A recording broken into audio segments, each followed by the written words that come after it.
looking into George Gurdjieff. We're looking at George Gurdjieff. So one of our friends, he just introduced me to George Gurdjieff. So let's look into this.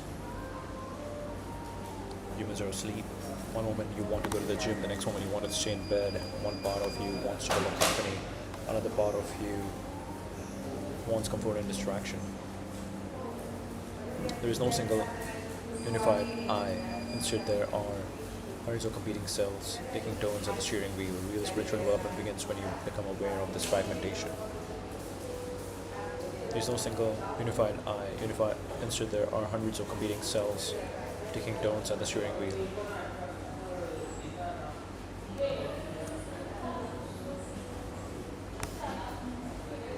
Seeker of Truth.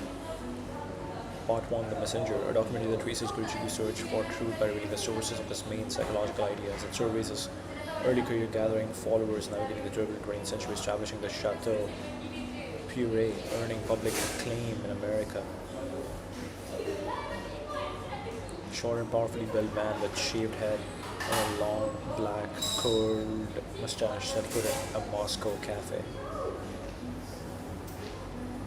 His manner was very calm and relaxed, and he spoke without any gesticulation. He radiated tremendous power in being such as I had never, in all my travels, met in any man. Charles Knott. His manner was very calm and relaxed, and he spoke without any gesticulation. He radiated tremendous power in being such as I had never, in all my travels, met in any man. His two eyes were so different that I wondered if the light had played some trick on me. Wow, these are all people giving him testimonials. The first impression was very strong, unforgettable. He had an intelligence, a force that was different. You felt he would see you and show you what you were in a way you would never forget in your whole life. The first impression was very strong, unforgettable. He had an intelligence, a force that was different. You felt he would see you and show you what you were in a way you would never forget in your whole life. Peter Ouspensky. I saw a man of an oriental type, no longer young, who astonished me first of all because he seemed to be disguised and completely out of keeping with the place and its atmosphere.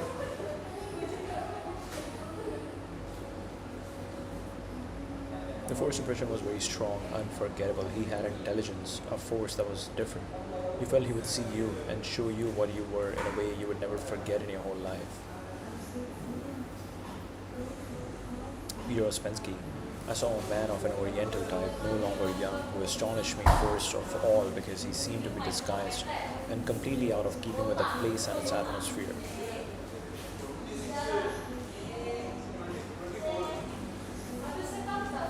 Start of the European intelligentsia with a comprehensive psychological, philosophical, cosmological teaching of ancient origin. Stepping into the 20th century from another era, bringing with him wisdom that had been all but lost in the floods of time. He soon attracted a crowd of accomplished people, artists, doctors, lawyers, authors, teachers, many of which had been searching for truth and meaning for years. From the very beginning, it is clear that they could recognize something in him that they had each sought but had not yet found.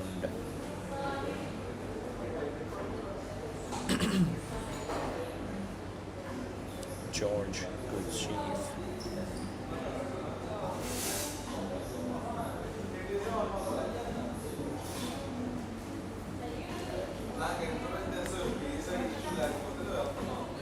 Formative years.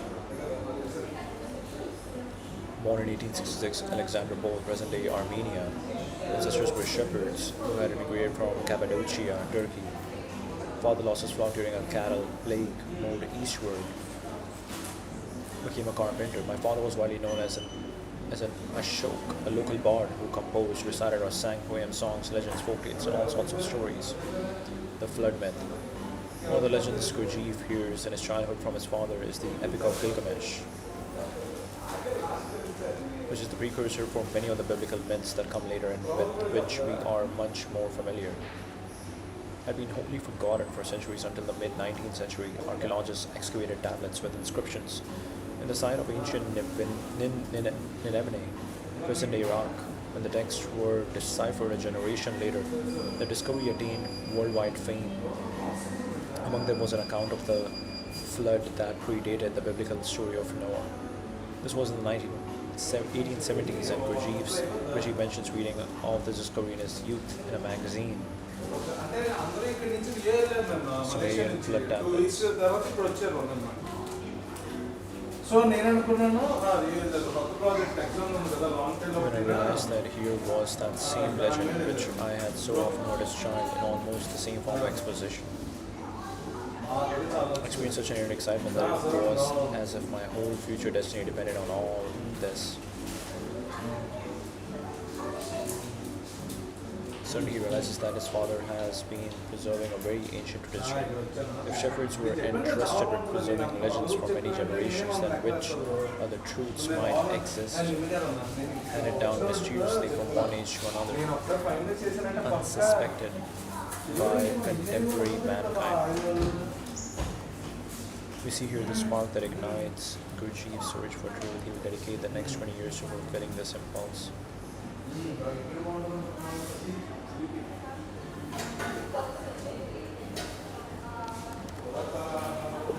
What is the main plot of the Epic of Gilgamesh?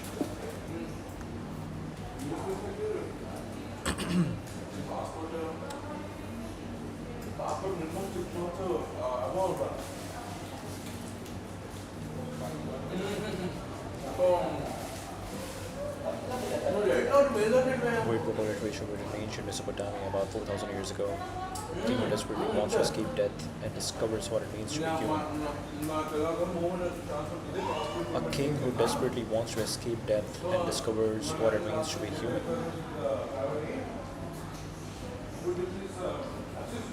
Strong, brilliant, power divine, but he abuses his power. The people pray for relief.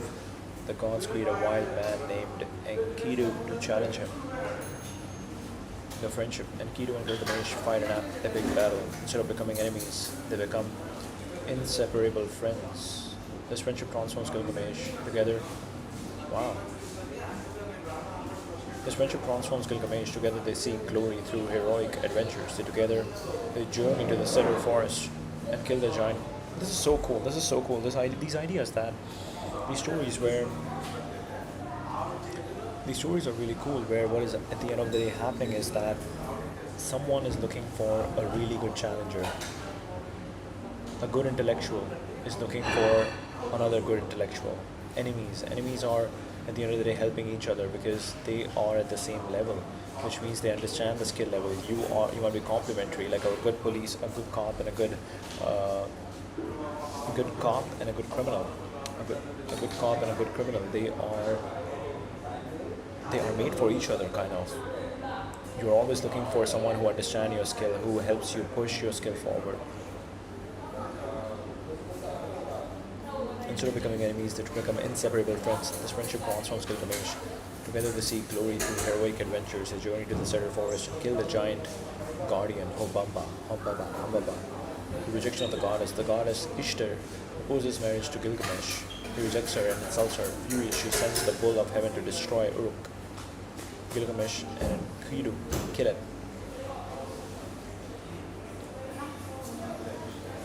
The gods decide someone must spirit.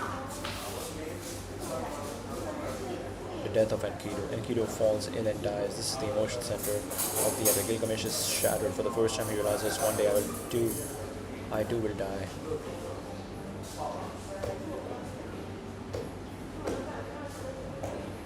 The gods create a wild man named Enkidu to challenge him. Enkidu and Gilgamesh fight an epic battle. They become inseparable friends. The friendship transforms Gilgamesh. So interesting. The death of Enkidu. Enkidu falls ill and dies. This is the emotional center of the epic. Gilgamesh is shattered. His grief turns into terror. The fearless hero becomes obsessed with finding immortality, the search for eternal life. Gilgamesh travels across the world seeking Utnapishtim, the one human granted eternal life by the gods after surviving a great flood. This flood story is remarkably similar to Noah's Ark and predates the biblical version by many centuries.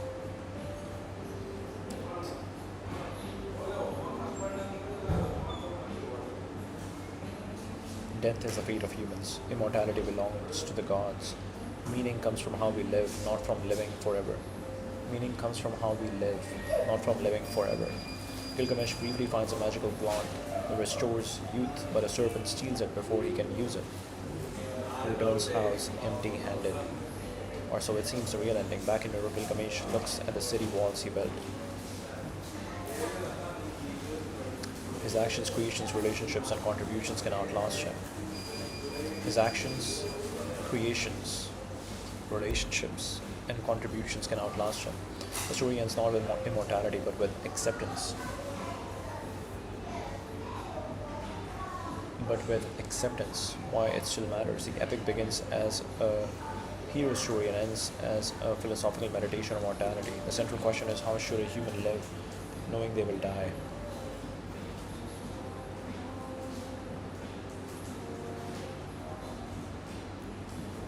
This is why Gurdjieff was fascinated by it. In the passage you are reading, young Gurdjieff realizes that a story preserved orally by shepherds for thousands of years had survived entire civilizations. The discovery suggested that certain truths can travel across centuries hidden inside myths and stories. That realization sparked his own lifelong search for ancient wisdom.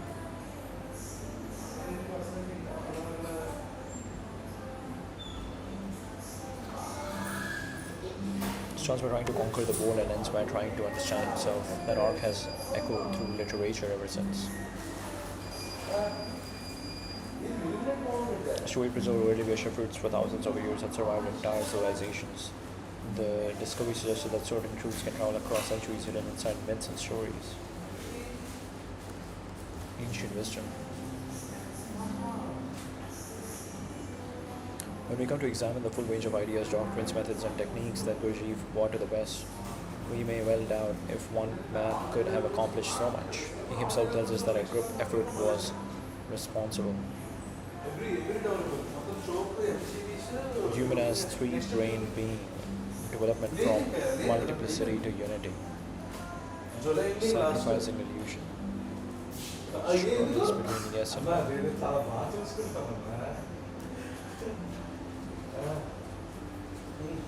The theory of esotericism is that mankind consists of two circles, a large outer circle embracing all human beings and a small circle of instructed and understanding people at the center. Real instruction, which alone can change us, can only come from this center.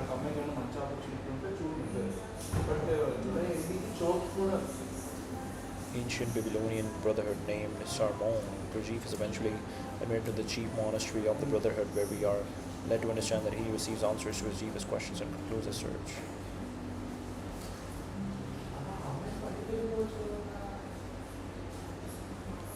Many things which Gurdjieff said astonished me. I was most of all interested in the connectedness of everything he said. I already felt that his ideas were not detached one from another, as all philosophical and scientific ideas are, but made one whole, of which as yet I saw only some of the pieces.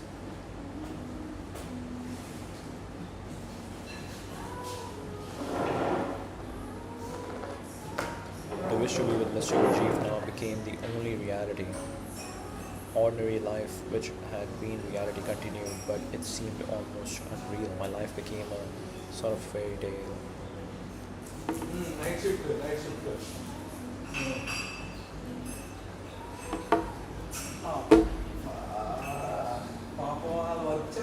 This, I felt, is one I have always been searching for. Here is what I went to the ends of the earth to find. Here is the end of my search. It was a clear conviction without a particle of doubt. I thought about that in the night train on the way from Moscow to Petersburg. I asked myself whether I had indeed found what I was looking for. Was it possible that Gurdjieff actually knew what had to be known in order to proceed from words or ideas to deeds or to facts? I was still not certain of anything, nor could I formulate anything precisely, but I had an inner conviction that something had already changed for me and that now everything would go differently.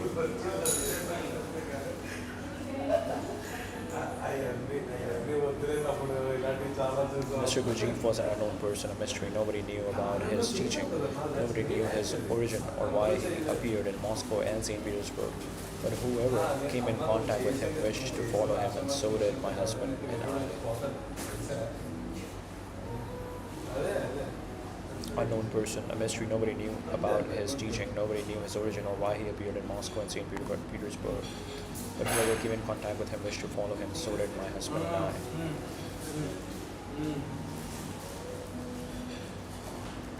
Ideas about the structure of the human being, about our state of sleep, our possibility of awakening, and our place in the greater scheme of universe.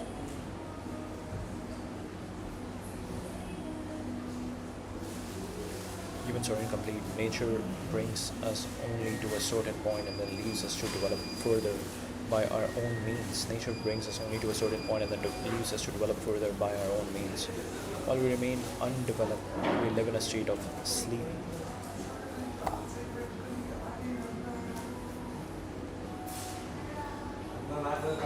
While we remain undeveloped, we live in a state of sleep, remotely connected to our immediate environment and ignorant of our restricted condition. While we remain undeveloped, we live in a state of sleep, remotely connected to our immediate environment and ignorant of our restricted condition. Gurdjieff frequently used the term mechanical to describe our functioning. Like machines, we are stimulus response lacking a true conscious government that directs our actions.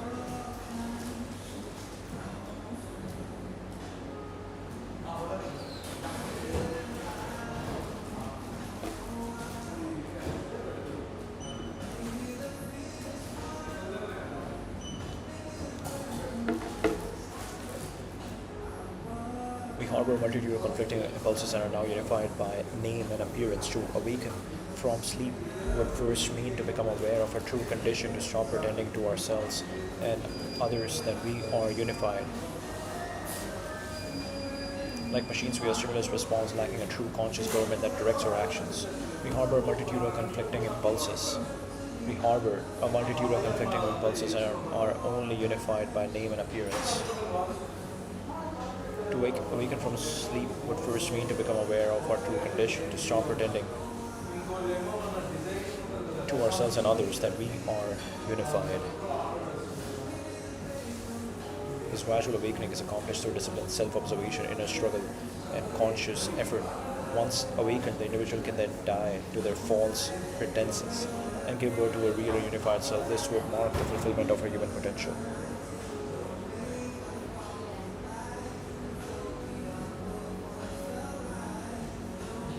The fourth way is a method of spiritual development distinct from the traditional three ways. This division of ways takes its name and number from the basic structure or our psychology.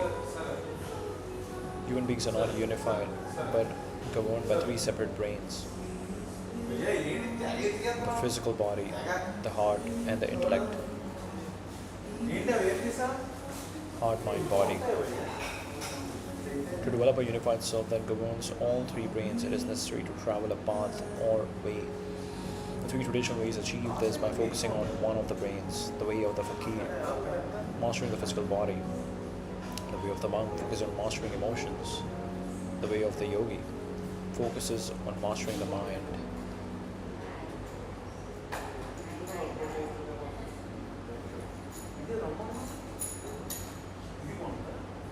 By contrast, the fourth way works on all three aspects simultaneously: body, emotion, and mind. Unlike the three traditional ways, which typically require the practitioners to withdraw into monasticism or reclusiveness, the fourth way challenges its practitioners to bring conscious discipline to their everyday lives. It is an ancient way that has changed many times throughout history. Its structure is never permanent, but adapts to the needs and opportunities of each era.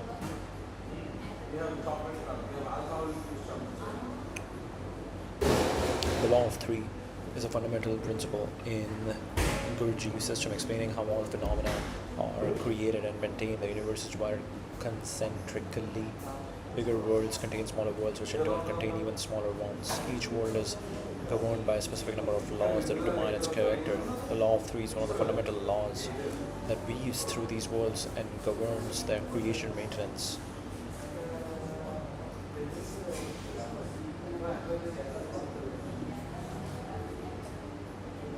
Individual people who influenced his early development, ancient sources he tapped into, and from which he formulated his presentation. Individual students who influenced and assisted his teaching. The individual people who influenced Gurdjieff's early development are featured in his autobiography, Meetings with Remarkable Men.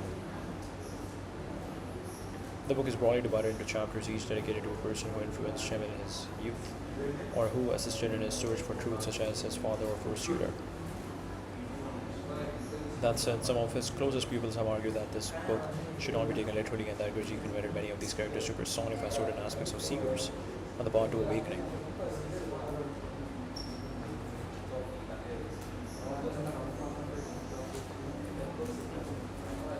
Did Gurdjieff write music? Yes. Composed music, often in collaboration with Thomas J. Hartman.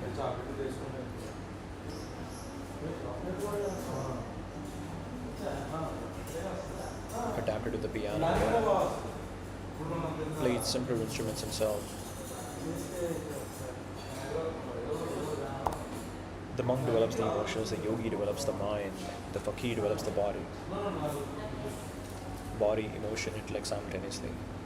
Body, emotion, intellect simultaneously. While remaining engaged in ordinary life rather than retreating to a monastery. Self-remembering. Perhaps his most famous practice is self-remembering. Instead of being completely absorbed in what you're doing, part of your attention remains aware of yourself. For example, I'm walking down the street and simultaneously aware that I'm walking. One of the hardest and most transformative practices a person can undertake.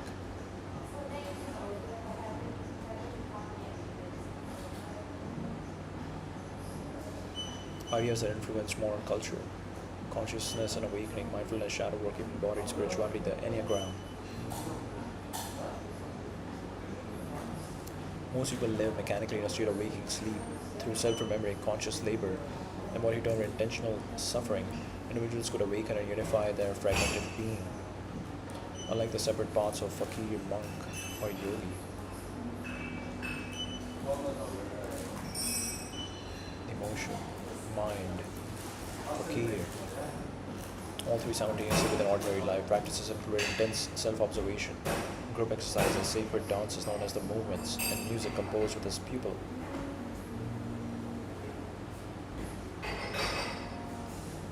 He founded the Institute for the Harmonious Development of Man at Fontainebleau near Paris, where students lived communally under rigorous physical and psychological disciplines. After a near-fatal car accident in 1924, Gurdjieff turned to writing, producing the allegorical trilogy All and Everything. The first volume, Beelzebub's Tales to his grandson, conveyed his cosmology and critique of modern humanity in dense symbolic language. Leading a network of people such as P.D. Ouspensky and Jean de Salzman, who later founded the Gurdjieff Foundation to continue his work. His ideas have shaped later explorations of consciousness, psychology, the performing arts. Genuine Awakener critiques as a controversial mystic. Its enduring message centers on the disciplined pursuit of self-knowledge and inner awakening.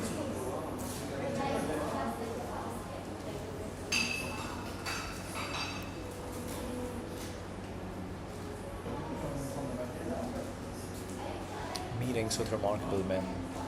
Such a beautiful cover.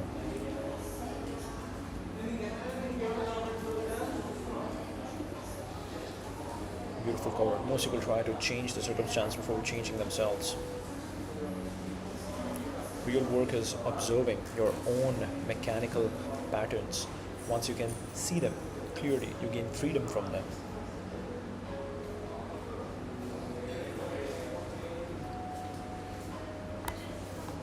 Most people try to change the circumstances before changing themselves. Argue that the real work is observing your own mechanical patterns. Once you can see them clearly, you gain freedom from them. It's a perspective that later influenced thinkers ranging from P.D. Ouspensky to John G. Bennett, and continues to attract entrepreneurs, artists, and seekers who feel that success alone doesn't automatically produce consciousness. Man is a machine, but he can cease to be a machine. He wasn't saying humans are literally robots. He was pointing at something unsettling. How much of your day is actually chosen? How much of your day is actually chosen? Think about it. Someone criticizes you and irritation appears automatically. You open your phone without deciding to. You tell yourself you'll write, train, or meditate, then somehow end up scrolling. You have the same arguments, fears, desires, and ambitions repeating year after year. Gurdjieff would say, you believe you're acting, mostly you are being acted upon. The carriage metaphor.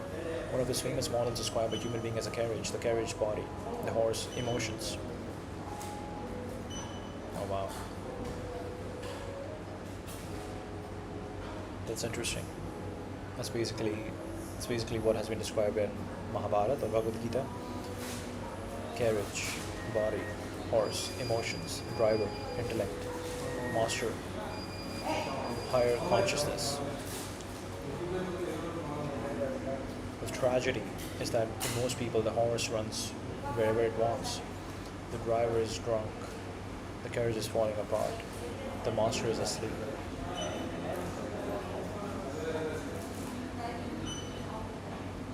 Body, emotions, intellect, higher consciousness. Very interesting. Very interesting. Yet everyone assumes they are in control. The work is to gradually wake up the driver and reconnect with the master. You do not have a soul, you may acquire one. This is perhaps his most shocking teaching.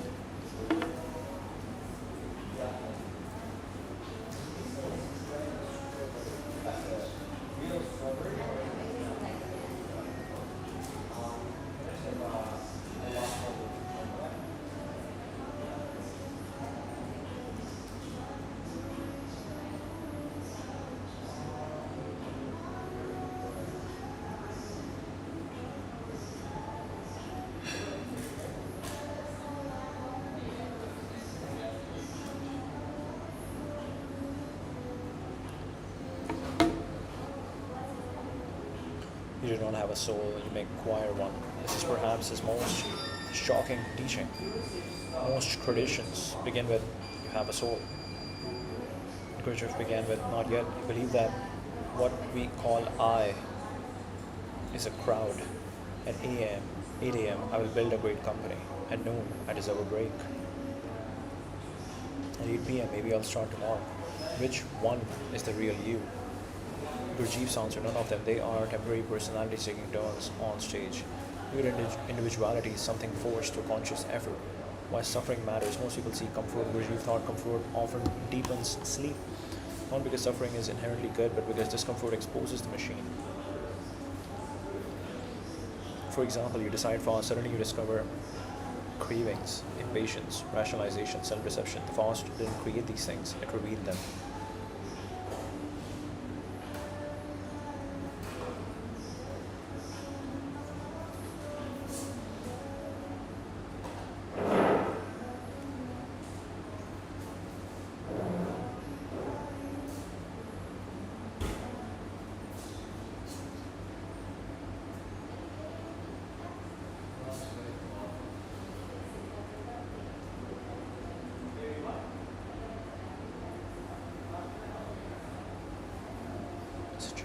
SHF, School of Human Flourishing, School of Flourishing, School of Flourishing, Flourishing School, the Flourishing School, the Flourishing Company. You decide to fast, suddenly you discover cravings, impatience, rationalization, self-deception. The fast didn't create these things, it revealed them. Cravings, impatience, rationalization, self-deception. The fast didn't create these things, it revealed them. The machine became visible. The machine became visible. This idea resonates with your marathon training and language learning. Running 42 kilometers didn't build discipline from nowhere. It revealed where discipline ended and where excuses began. Studying French every year does the same thing. The resistance is the lesson. Self-remembering. This was his most practical exercise. Right now, try this. Look at your surroundings. At the same time, notice, I am here. Not as a thought, as a direct sensation. For a brief moment, there are two streams of attention. The world, yourself. Most of the time, attention is completely consumed by the world. Self-remembering brings a tiny spark of awareness back to the observer. Would you consider these moments more valuable than hours of abstract philosophy?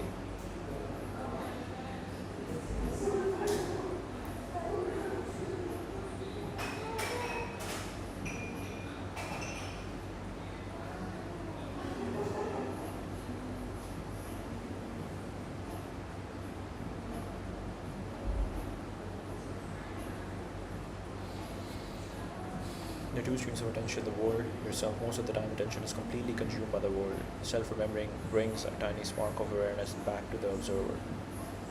Gurdjieff considered these moments more valuable than hours of abstract philosophy.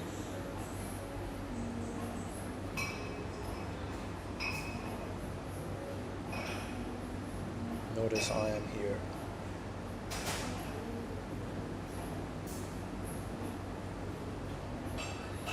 Notice a thought as a direct sensation.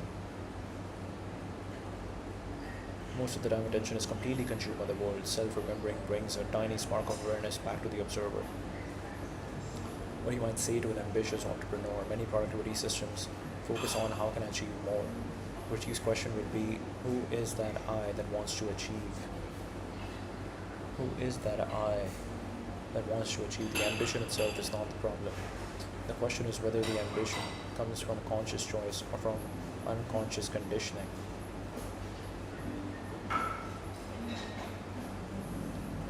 Who is the I that wants to achieve? The ambition itself is not the problem. The question is whether the ambition comes from conscious choice or from unconscious conditioning. You will likely see enormous value in building companies, creating art, training a body, interviewing fascinating people, but you would ask, can you do all these things without becoming lost in them?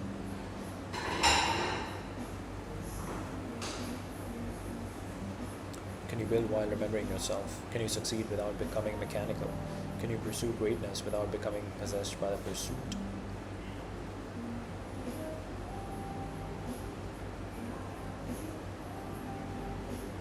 Can you pursue greatness without becoming possessed by the pursuit? This is why Gurdjieff still attracts artists, founders, athletes, and seekers. Most self-help asks, how do I get what I want? Gurdjieff asks something much stranger. Before getting what you want, have you discovered who wants it?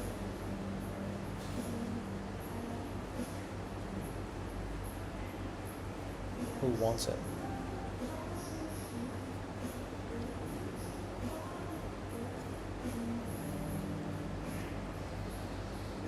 Comparative mysticism influencing writers such as P.D. Ouspensky and the broader human potential movement was adapted into a 1979 film directed by Peter Brook, co-written with Jean de Salzman, further popularizing Gurdjieff's idea in the West. Philosopher, mystic, spiritual teacher, composer, and teacher of sacred movements. Of Greek Armenian descent, he was born in Alexandropol, now Gyumri, Armenia, Russian Empire.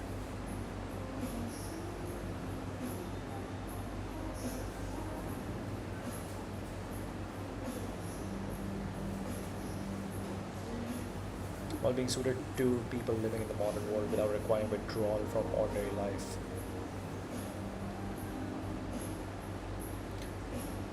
Most people live in a state of waking, sleep, or mechanicalness, hypnotized by habits, identifications, and external influences, lacking true unified consciousness or will. Humans have the potential to awaken to higher states of being, achieve self-realization, and fulfill their cosmic purpose. But this requires conscious effort, self-observation, and self-remembering.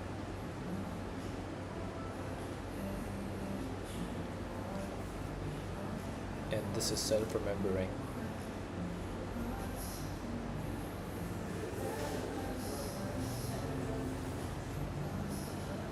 Part of your attention remains aware of yourself. One of the hardest and most transformative practices a person can undertake. Yeah, this is so interesting. Flow state reminds you of yourself. The other activities makes you forget who you are. Flow state. I think this is a very interesting distinction between whether you are in a whether you are in a flow state or not, which is when you are scrolling TikTok, what is happening is that you are forgetting who you are because you're just so lost. But when you are in a flow state, you remember. When you're in flow state, this is a very interesting thing because I remember one of my friends asking me that, hey, so do you think gaming and do you think scrolling on TikTok that's flow state? Because I'm lost, I'm so consumed in that. But no, you have no realization of yourself. You don't remember yourself. You are losing. You are not aware. Your consciousness is sleeping right now. You want to be in states where your consciousness is aware. Your consciousness is active. hypnotized by habits, identification, and external influences, lacking true unified consciousness or will. Humans have this the potential to awaken to higher states of being, achieve self-realization, fulfill their cosmic purpose. This requires conscious effort, moving, emotional, intellectual, which are typically unbalanced and function mechanically. The Enneagram, a nine-pointed symbol he used to illustrate processes, laws of universe. Conscious suffering and intentional labor responds to growth.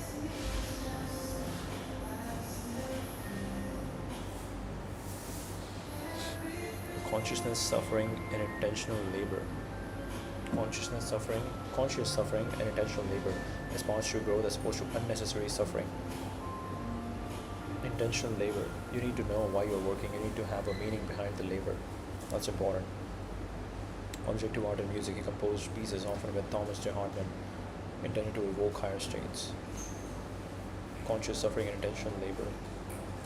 Ray of creation, cosmological ideas drawing from ancient Western traditions.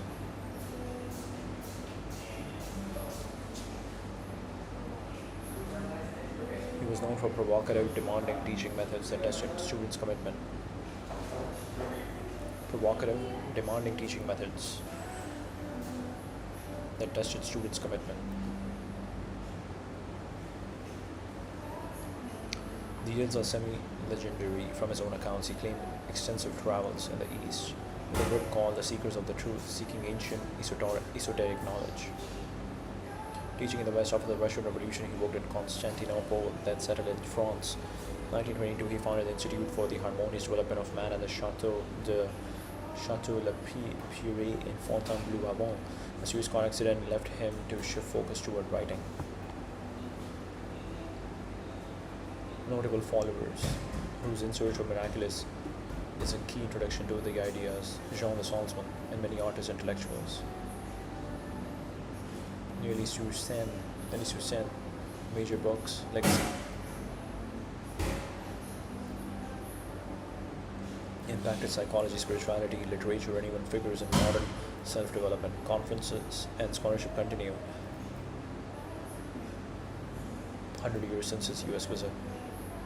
Life is real only then when I am. Without self-knowledge, without understanding the working and functions of his machine, man cannot be free. You must learn to sacrifice what you are for what you may become. You must learn to sacrifice what you are for what you may become. Very interesting, very interesting. Alright. That's the stream. We would have loved to go deeper, but we have to go. We have to go for dinner, so let's go.